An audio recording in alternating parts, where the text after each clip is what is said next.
seluruh proses persidangan Tom Lembong ini kita rekam. Seluruh proses persidangan Tom Lembong ini transkripnya kita sebarkan luas kepada seluruh masyarakat. Jadi hati-hati dalam memproses sebuah perkara. Ini untuk apa? Ini bukan untuk balas dendam. Ini untuk evaluasi agar tidak ada lagi hakim bertindak seperti itu. Pak Tom Lembong itu basicnya adalah perbankan ya. Dia orang bankir dan dia sangat teliti sekali soal audit ya. Jadi akan kita bongkar habis-habisan di ombudsman nanti terkait. Ini hakim nggak boleh dong berstatement kayak gini di sidang. Ya kan, ini yang tidak boleh dirasakan oleh masyarakat lain. Jadi kalau di luar itu etika ya, perilaku hakim, kemudian hal menyangkut hakim tidak profesional itu dibolehkan untuk dipersoalkan. Jadi dengan perilaku hakim ya, 3 orang itu dipersoalkan ya, itu memang hak dan dibolehkan untuk menilai tentang itu. Saya pernah menjadi hakim MKH ya, Majelis Hakim Kehormatan Hakim, itu memang mempersoal seperti ini. Hal ini juga yang terberat adalah memberhentikan hakim, tetapi sama sekali tidak menyangkut apa yang dia putuskan sebagai keadilan yang dilakukan di pengadilan. Kalau dia dinyatakan bersalah ada 3 tingkatan teguran ringan, kemudian ada penurunan pangkat hakim, dan seterusnya sampai dengan maksimal ada pemberhentian. 1 Agustus 2025, mantan Menteri Perdagangan Thomas Trikasi Lembong mendapat abolisi dari Presiden Prabowo. Tapi pemberian abolisi justru membuka babak baru. Thomas melalui kuasa hukumnya melaporkan 3 hakim yang menangani kasusnya ke Badan Pengawas Mahkamah Agung dan Komisi Yudisial. Kita akan bahas soal pelaporan hakim ini bersama sejumlah narasumber. Ada kuasa hukum Thomas Lembong, Zaid Musafi. Selamat pagi Mas Zaid. Selamat pagi. Terima kasih Kompas TV. Terima kasih sudah bergabung di dialog pada hari ini. Dan Hakim Agung periode 2011-2018, Gayus Lumbun. Prof, selamat pagi Prof. Selamat pagi Mas Mario. Terima kasih juga Prof sudah bergabung di dialog pada pagi hari ini. Terima kasih Bapak. Ya, saya ke Mas Zaid terlebih dahulu. Mas Zaid, apa alasan dari Anda dan juga Tom Lembong untuk melaporkan 3 hakim yang memvonis putusan perkara kemarin ke Mahkamah Agung dan juga KAI? Apa alasan dan poin-poin pentingnya seperti apa? Ya, jadi gini. Yang pertama, Pak Tom ini pada saat kasusnya berjalan dan disidangkan di Pengadilan Tipikor Jakarta Pusat, dia merasa mendapat dukungan dan support dari masyarakat. Support itu berbuah pada dibebaskannya dia melalui abolisi pada 1 Agustus kemarin. Nah, dari situ dia merasakan bagaimana proses penegakan hukum yang tidak benar dan tidak adil ini yang menimpa dirinya ini harus diperbaiki. Ini tidak boleh. Siapapun pasti tidak ingin ditom lembongkan gitu ya. Kalau bahasanya Pak Tom Lembong gitu. Untuk itu evaluasi terhadap proses penegakan hukum selama proses kasus dia berjalan itu harus dia lakukan.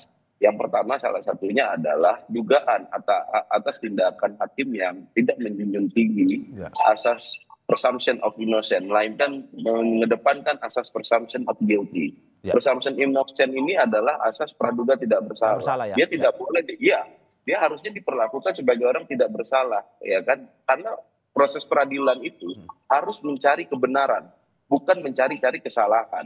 Kebenarannya itu seperti apa? Nah ini faktanya, nanti kita akan buka.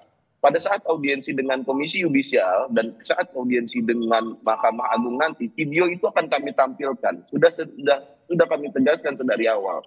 Seluruh proses persidangan Tom Lembong ini kita rekam. Seluruh proses persidangan Tom Lembong ini transkripnya kita sebarkan luas kepada seluruh masyarakat. Jadi hati-hati dalam memproses sebuah perkara. Ini untuk apa? Ini bukan untuk balas dendam. Ini untuk evaluasi agar tidak ada lagi hakim bertindak seperti itu. Mas Zaid, Anda mau bilang bahwa untuk seluruh hakim.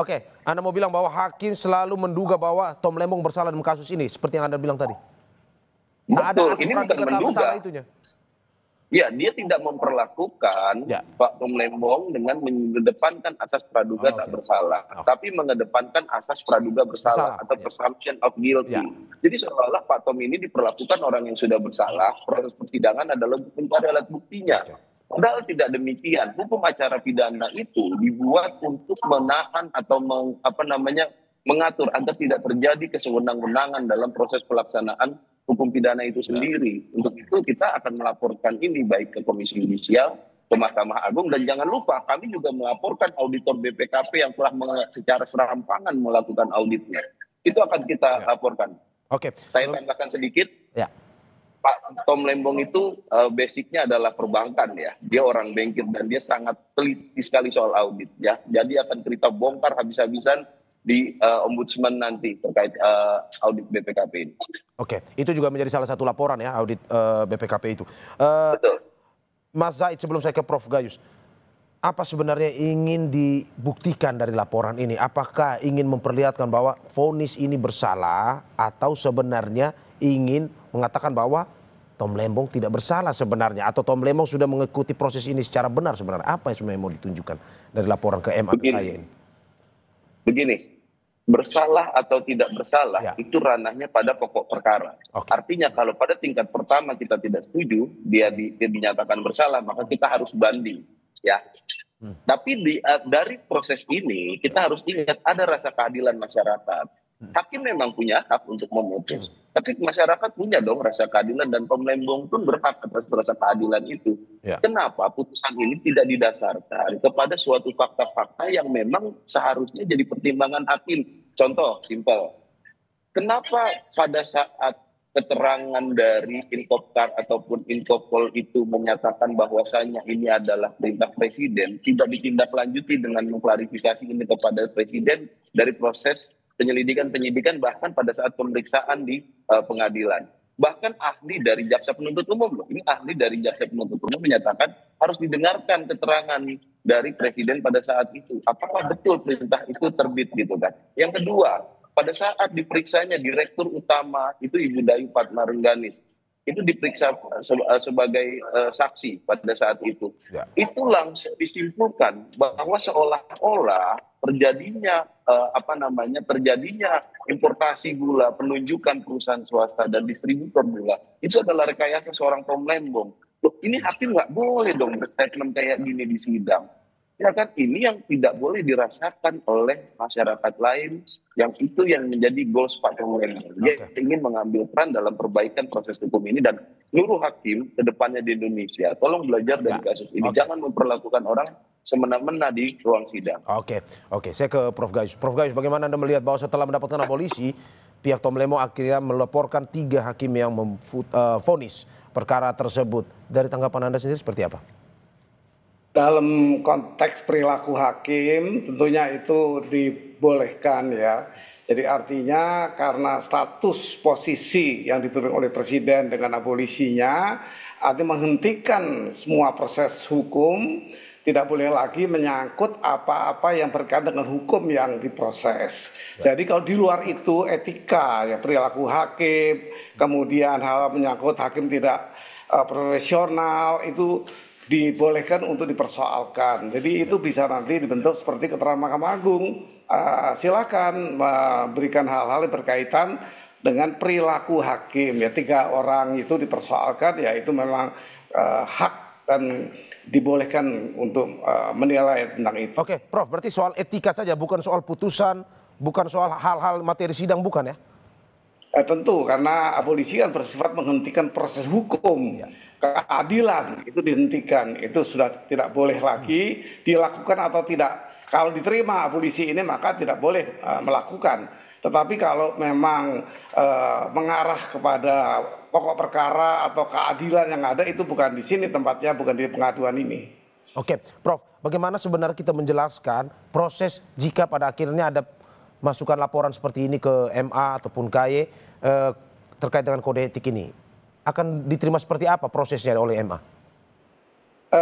Saya pernah menjadi hakim MKH ya, Majelis Hakim Kehormatan Hakim, itu memang memproses hal seperti ini. Hal ini juga yang terberat adalah memberhentikan hakim, tetapi sama sekali tidak menyangkut apa yang dia putuskan sebagai keadilan yang dilakukan di pengadilan. Tapi perilaku yang melanggar kode etik, mengabaikan prosedur hukum, itu yang akan diproses. Oke, bagaimana caranya kita membuktikan bahwa karena ini terkait dengan kode etik, ada mungkin saja seperti yang dituduhkan oleh kuasa hukum Tom Lembong bahwa ada pelanggaran kode etik yang terjadi. Apakah mungkin 3 hakim yang dilaporkan ini dipanggil untuk diperiksa atau diwawancara atau diinvestigasi ulang, atau bagaimana sebenarnya proses pencarian kebenarannya?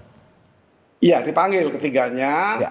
Kemudian biasanya kalau bukan KPN-nya pun diminta untuk berketerangan terhadap perkara ini sehingga berkembang di masyarakat dengan luas dan Ya. mengganggu pencitraan pada pengadilan dan hakim. Ini tentu perlu ditegakkan kehormatan hakim, profesionalnya hakim di pengadilan. Kalau dia dinyatakan bersalah ada 3 tingkatan teguran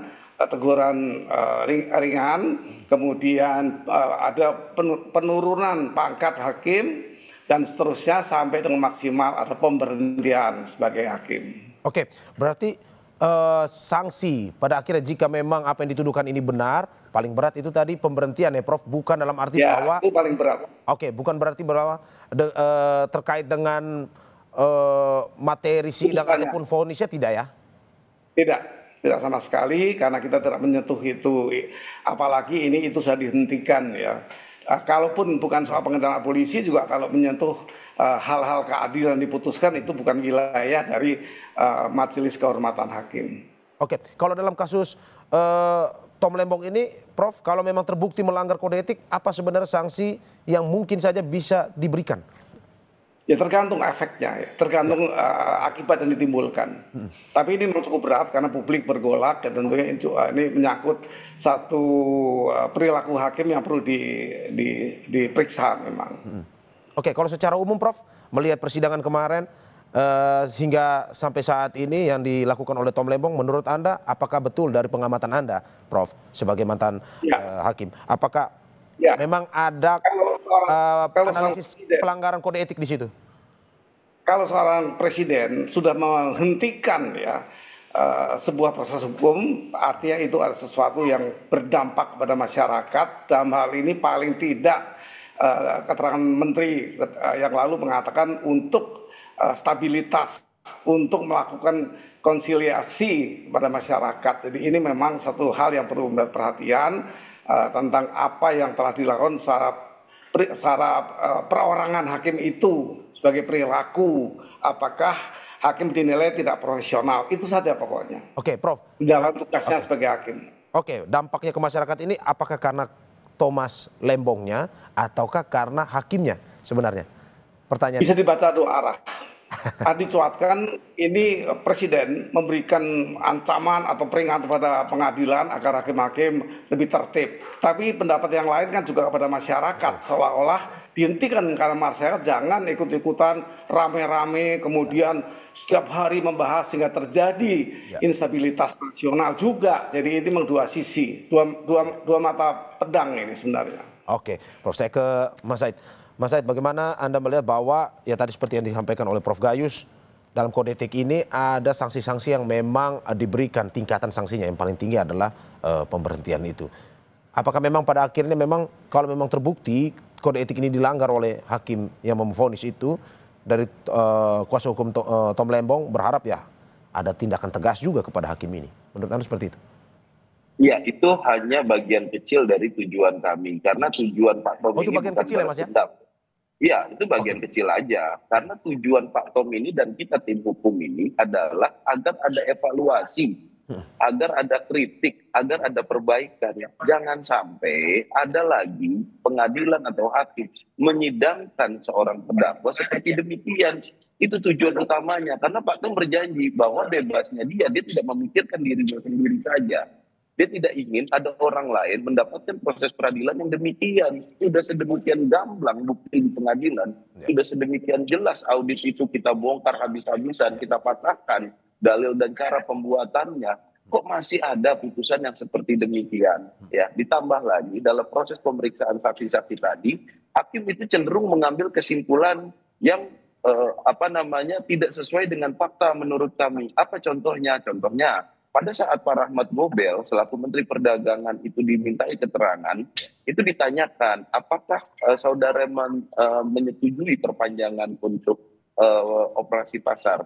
Saya baru 2 minggu surat itu masuk, saya sudah diganti, sudah diresapel. Tapi kesimpulannya oleh hakim anggota yang bernama Alvis ini, itu dibilang, oh Pak Rahmat Gobel nggak mau memperpanjang, kenapa Pak Tom Lembong memanjangkan operasi pasar?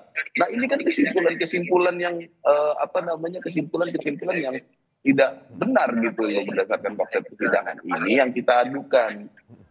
Efek yang kita inginkan bukan sebatas terhadap ketiga majelis hakim itu. Kita tahu kok hukuman maksimal ketiga itu apa. Tapi ini agar jadi perhatian seluruh hakim di Indonesia. Jangan dong menyidangkan orang dengan seperti demikian. Karena rasanya menjadi terdakwa dengan tuduhan seperti yang dialami Pak Tom Lembong, yang sampai pada putusan itu bisa dibuktikan tidak ada niat jahat dan tidak ada satu rupiah pun dia terima baik secara langsung ataupun tidak langsung, itu tidak enak. Saya yakin tidak semua pejabat tidak mau diperlakukan seperti Pak Tom Lembong ini. Oke. Dan bagaimana misalkan akhirnya terbukti bahwa memang ada pelanggaran kode etik itu? Apakah dari pihak Tom Lembong meminta ada permintaan maaf ataupun secara terbuka kepada Tom Lembong atau bagaimana sebenarnya? Gini, tolong sekali lagi kami tegaskan jangan menjadikan laporan Pak Tom ini bersifat personal. Diperlukan permintaan maaf terhadap Pak Tom atau ini apa segala macam. Sekalipun kalau ketiga hakim itu minta maaf, saya yakin orang sekelas Pak Tom Lembong pasti memaafkan gitu kan. Tapi bukan itu goalsnya. Goalsnya adalah tolong Mahkamah Agung mengkoreksi. Tolong Mahkamah Agung mengevaluasi. Tolong seluruh hakim di Indonesia, mari sidangkan perkara dengan baik dan benar. Gitu. Pak Tom ini tidak ingin ada masyarakat yang mengalami hal yang dialami oleh dirinya. Itu goals utamanya gitu. Tapi kalau dia minta maaf, katakanlah setelah diputus bersalah dalam sidang etik nanti, ya saya rasa Pak Tom dengan sangat inilah untuk memaafkan. Oke, Mas Said. Saya ke Prof Gayus. Prof Gayus, kita lihat terkait dengan vonis putusannya itu.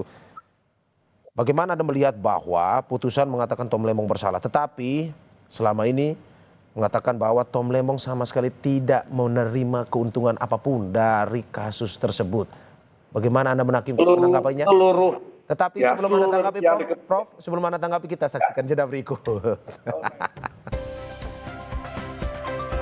Terima kasih masih di Sapa Indonesia Pagi bersama saya Mario Sarong dan sejumlah narasumber saya. Ada kuasa hukum Thomas Lembong, Said Musafi dan juga Hakim Agung periode 2011-2018 Gayus Lumbun. Saya ke Prof Gayus.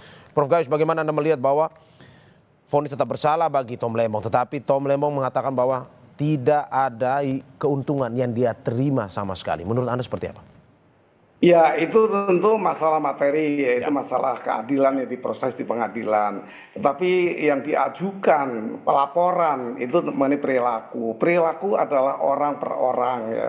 Dan mengenai sistem bagaimana pengadilan kan bukan wilayah dari Majelis Hakim Kehormatan atau Majelis Kehormatan Hakim ya.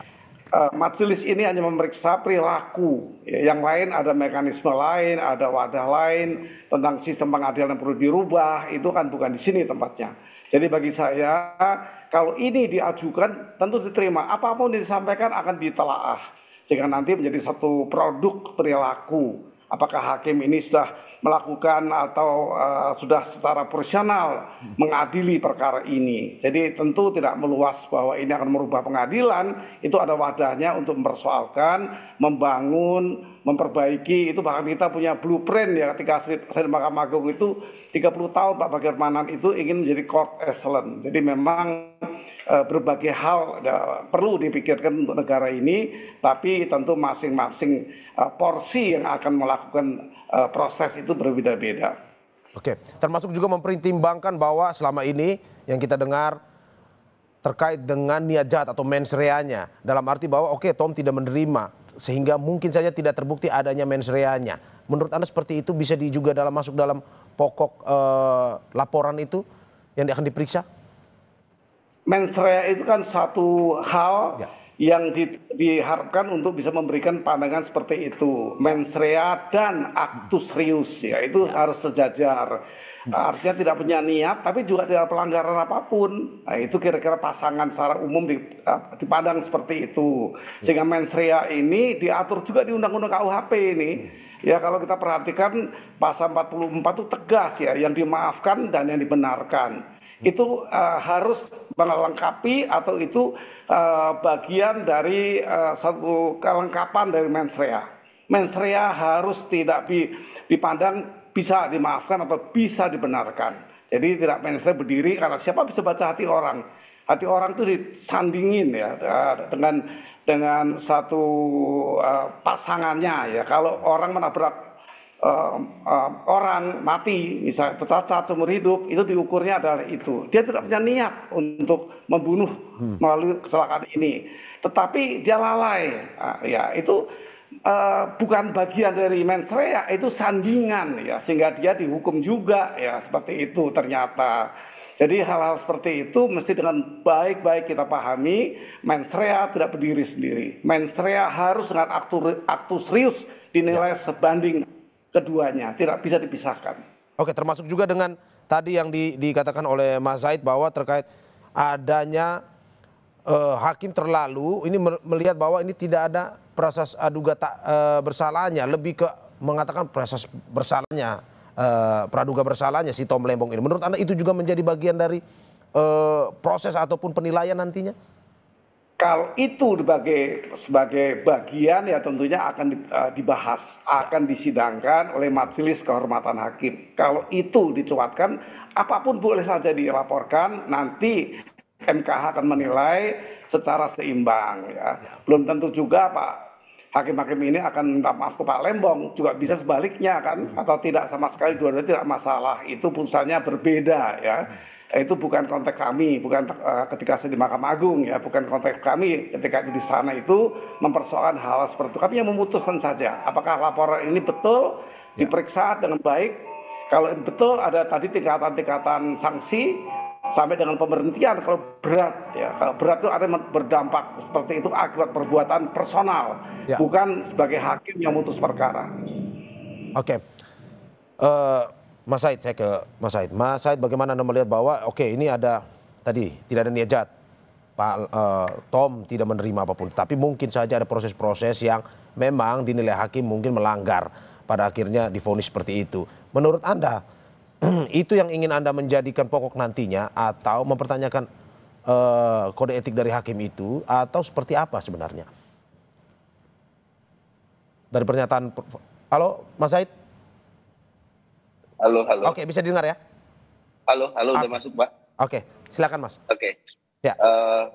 Yang pertama tentu pokok perkara dengan pengaduan ini dua hal yang berbeda. Berbeda ya. Tetapi pengaduan ini didasarkan pada perjalanan pokok perkara itu sendiri. Ya kan? Nah tadi udah saya sebutkan contoh-contohnya.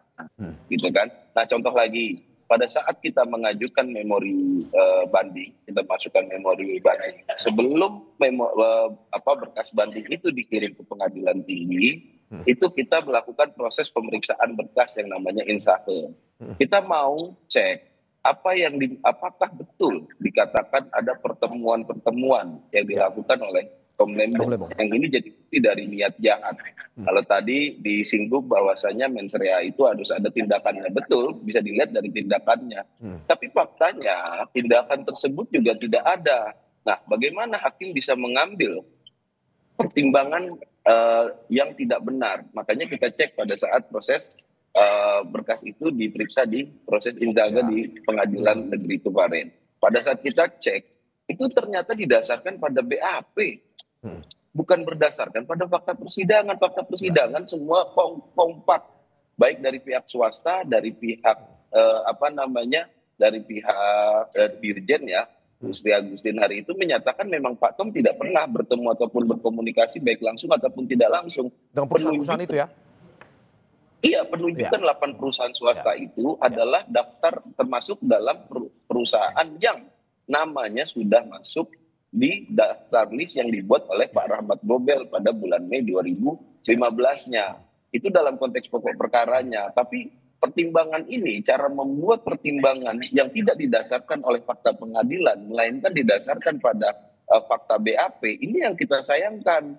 Kok bisa gitu loh, mengambil ini masih dari BAP, kalau gitu kita nggak usah bersidang dong. Langsung aja setelah BAP, putuskan aja Pak Tom ini bersalah gitu. Nah kita fungsinya proses persidangan disitulah diklarifikasi. Sesuai dengan pasal 185 KUHP itu kan bukti yang didengarkan, bukti keterangan saksi yang digunakan adalah keterangan saksi yang didengarkan di ruang sidang, bukan yang di BAP. Gitu. Ini yang kita sayangkan dari perilaku dan profesionalitas hakim, ya kan, khususnya hakim anggota yang bernama Pak Alkis itu, ini yang kita adukan. Nanti pada saat paparan, seperti sudah saya sampaikan sebelumnya, pada saat audiensi nanti akan kita tampilkan semua video ini. Kami buktinya lengkap, nggak main-main kami ini dalam membuat laporan. Mas, termasuk apakah mungkin saja seperti Anda bilang ada dugaan politis dalam putusan ini, termasuk itu juga yang mempengaruhi kode etik atau gimana sebenarnya menurut Anda? Saya nggak punya parameter untuk menilai ini adalah politis atau tidak, ya kan? Tapi dalam ilmu hukum, kebijakan politik dan keputusan hukum itu adalah dua hal yang selalu berkelindan. Jadi satu sama lain sulit dipisahkan. Oke. Berarti maksud Anda seperti yang Anda mau bilang bahwa mungkin saja ada pengaruh politisnya dalam putusan ini. Itu yang Anda mau bilang. Kalau kita pernah belajar sama Prof. Mahfud itu kan dalam politik hukum itu dua hal yang selalu berkelindan, Mas. Rasanya seperti itulah. Oke, Mas Said. Saya ke Prof. Gayus. Prof. Gayus, bagaimana Anda melihat seperti apa yang disampaikan tadi, bahwa memang betul ada desakan-desakan bahwa ini ada hubungan politisnya dengan Tom Lembong dan segala macam, sehingga ini beliau tidak diterima, tetapi vonis bersalah. Menurut Anda, apakah mungkin saja hakim juga memutuskan sesuatu, ada unsur atau dipengaruhi oleh unsur-unsur politis atau bagaimana, Prof? Ya tentu kalau ini bagian dari laporan, ya tentu masukan saja, nanti kan ada pemilahan tadi. Tapi bagi saya, apa yang diajukan ini saya maknai dengan ini perilaku hakim. Ya. Tadi masuk sedikit ke pokok perkara tidak masalah, bagaimana hakim melihat BAP ini tadi disampaikan ya, saya melakukan itu ya ketika dari PNPT itu diputus tidak membaca BAP. Karena apa? Karena saya ingin tahu kenapa orang dihukum 7 tahun karena narkoba. Ternyata penggunaan narkoba di BAP itu dipersoalkan. Dia menggunakan dokter pribadi yang menyarankan untuk penggunaan itu karena yang bersangkutan pernah mempunyai suasana kerja yang tegang ya, misalnya yang bersangkutan ini pernah mendapat setelan sana ya, ada 2 Timur dan Aceh misalnya, sehingga dia patut menggunakan sesuatu obat. Ini masuk kategori narkotika. Itu memang di BAP itu sumber juga bagi kami, termasuk pledoi dan termasuk semua dakwaan dan tuntutan itu kami perhatikan, sehingga tidak berhenti di sana, sehingga penerapan hukum itu tepat ya. Itu kalau menyinggung sedikit teknis yuridis, kenapa BAP digunakan seperti itu. Ini mohon maaf, ini pengalaman ya. Jadi itu sudah dipahami juga. Ada 3 bendel di depan meja hakim itu, yang di meja hakim agung maksud saya ya, termasuk nanti yang meriksa ini. Itu bendel-bendel itu menunjukkan memang masing-masing keperluan untuk menjatuhkan yang adil. Ternyata ditemukan ada seorang dokter pribadi yang memang meminta menggunakan itu. Ini hanya misal saja. Ini di luar konteks kita. Tapi ini hanya pengalaman yang perlu saya sampaikan ke publik. Oke, Prof. Gayus, bahwa Anda mau bilang bahwa sebenarnya memang ada banyak mungkin saja yang tidak hanya politis ya, tapi mungkin ada banyak-banyak unsur yang bisa mempengaruhi putusan seorang hakim ya? Tentu bisa, karena hakim ini memutus melalui tiga hal ya, atau 3 pintu untuk memutuskan keadilan itu. Pertama, bagaimana hakim memandang secara logika. Kedua, secara keyakinan hakim, secara pribadi hakim. Ketiga, yaitu secara yuridis atau undang-undang yang mengatur. 3 hal itu saja, sangat simpel sebenarnya untuk hakim memutus, tapi lengkap ya, simpel tapi lengkap seperti itu. Oke, dan apakah memang mungkin saja dari proses di laporan di MA dan juga KY ini akan melihat apa saja yang mempengaruhi putusan dari hakim ini? Apakah itu juga tentu mencari? Oh gitu ya. Secara pribadi, secara personal, hakim personal ini perilaku. Saya harus mengingatkan bahwa ini menyangkut kelayakan, kepatutan perilaku hakim-hakim yang diadukan. Bukan putusannya atau bukan pertimbangan hukumnya.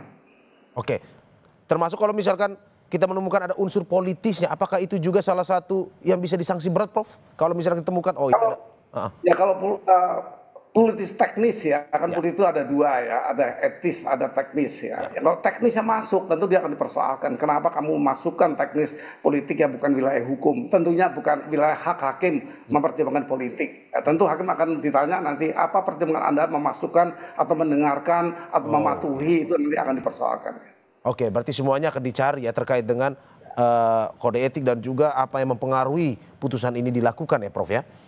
Ya. Oke, saya ke Mas Said. Mas Said, apa sebenarnya bukti-bukti apa saja yang Anda bawa ke KY dan juga ini kalau tidak salah di auditor ya, BPKP, Anda juga melaporkan terkait dengan putusan ini. Apa bukti pendukung Anda yang ini Anda bawakan untuk meratakan bahwa kode etik dari hakim yang memutus ini bersalah, pun juga auditor ini yang melakukan audit juga tidak sesuai dengan proses saat itu?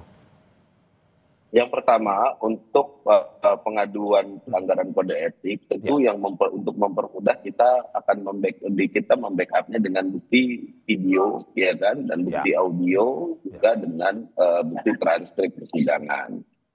Ya, nah dalam konteks pertimbangan, saya tidak membicarakan pokok perkara yang dipertimbangkan, tapi cara membuat pertimbangannya yang tidak sesuai dengan fakta persidangan ini harus dikoreksi, gitu loh. Ini kan menyangkut tentang profesionalitas, gitu kan. Nah, bagaimana bisa kalau memang dia mengedepankan asas presumption of innocent, dia tidak akan menggunakan subjektivitasnya pada saat memeriksa untuk suatu perkara, untuk mendalami suatu pokok perkara. Dia tidak akan menggunakan subjektivitas itu, tapi adalah objektivitas yang terbukti di ruang sidang. Itu yang akan dia gunakan. Tapi karena menggunakannya adalah presumption of guilty, makanya kita bisa sampai menemukan bahwa yang menjadi pertimbangan adalah hal yang didasarkan pada BAP menurut kita. Makanya nanti kita buktikan dalam laporan, gitu loh. Kami kan tidak ingin berkoar-koar di media, banyak bicara di media, tapi tidak membuat suatu langkah hukum. Kita membuat langkah hukum, kita kasih buktinya. Ya kan, ayo silakan instrumen hukum memprosesnya. Seperti apa evaluasi dan kritik terhadap proses yang sudah berjalan kemarin. Itu dalam konteks laporan dugaan ke MA dan ataupun ke KY. Dalam konteks auditor, kita mengkritik. Nah, apa buktinya? Itu adalah counter audit.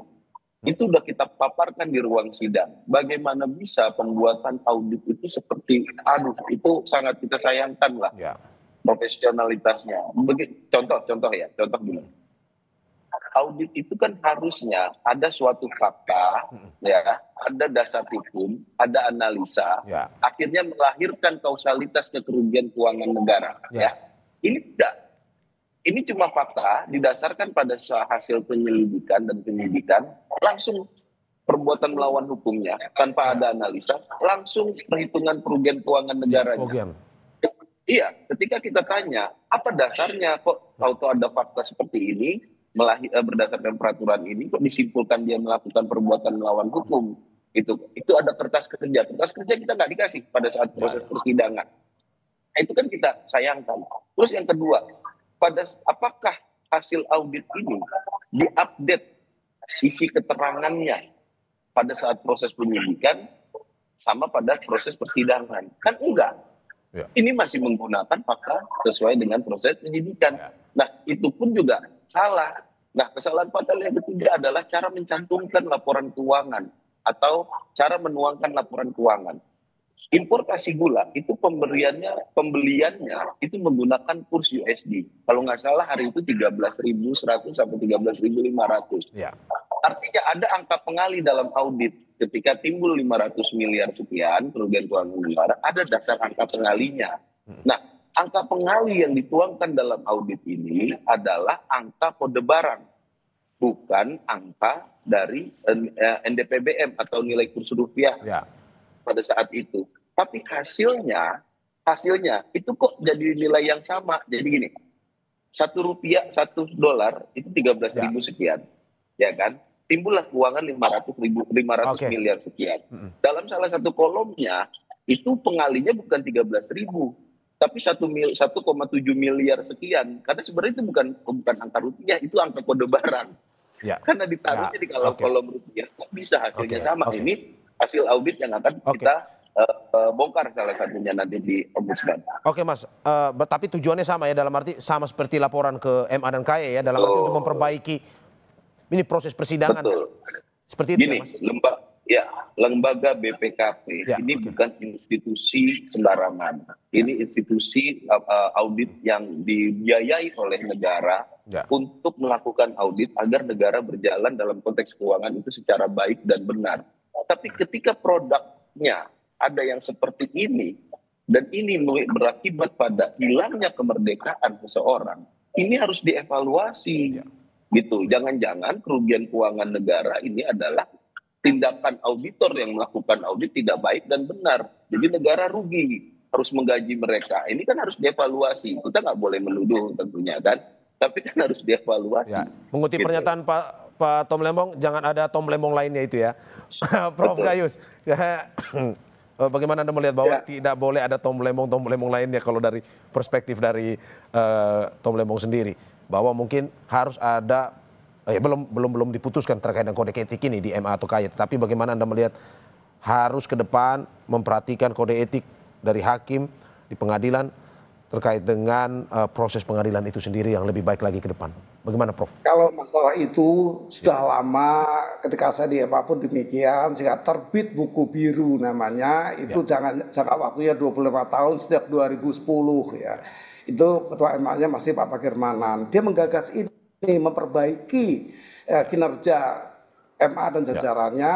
Waktunya pun cukup panjang sehingga menjadi court yang excellent yang diharapkan oleh masyarakat tadi. Itu wadahnya di situ dan mekanismenya tentu ada untuk itu. Tapi kalau teknis yuridis saya pikir sudah berhentilah karena sudah ada abolisi yang diberikan dengan baik dengan tujuan yang baik. Ya. Tapi sah saja untuk personal yang dipersoalkan, pelanggaran-pelanggarannya, tidak personalitas yang digunakan, itu semua diadukan saja nanti di pengaduan itu akan diproses sesuai dengan apa yang nanti ditemukan. Oke, ya, kita harapkan dengan laporan seperti ini dapat berjalan lancar ya Mas Said. Prof Gayus, terima kasih juga untuk apa yang disampaikan. Ya, terima kasih atas apa yang disampaikan kuasa hukum Thomas Lembong, Zaid Musafi dan juga Hakim Agung 2011-2018 Gayus Lumbun. Terima kasih Bapak-bapak atas apa yang disampaikan. Sehat-sehat selalu.